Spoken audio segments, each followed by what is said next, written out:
నమస్తే, welcome to Andhraprabha. నేను Tejaswi.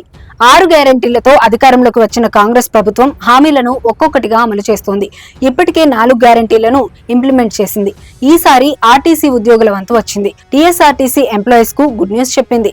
21% fitment ఇవ్వాలని ప్రభుత్వం నిర్ణయం తీసుకుంది. కాంగ్రెస్ ప్రభుత్వం అధికారంలోకి వచ్చిన వెంటనే ఇచ్చిన హామీలు అమలు చేసేందుకు చర్యలు తీసుకుంటోంది.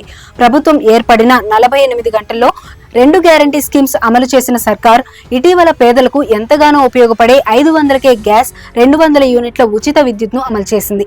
ఇప్పుడు టీఎస్ఆర్టీసీ ఉద్యోగుల విషయంలో కీలక నిర్ణయం తీసుకుంది.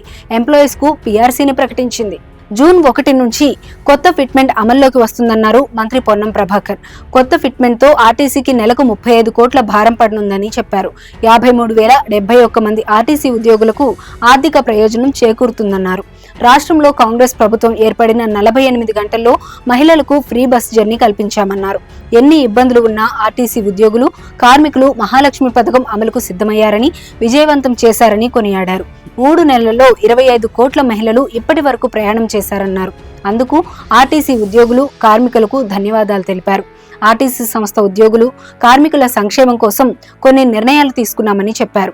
గతంలో ప్రావిడెంట్ ఫండ్ ను వాడుకున్నారని, బాండ్స్ విషయంలో కొన్ని ఇబ్బందులు ఎదుర్కొన్నారని, ఇప్పుడు 2017 పీఆర్సీని పూర్తి స్థాయిలో ఇవ్వాలని అనుకుంటున్నట్లు చెప్పారు.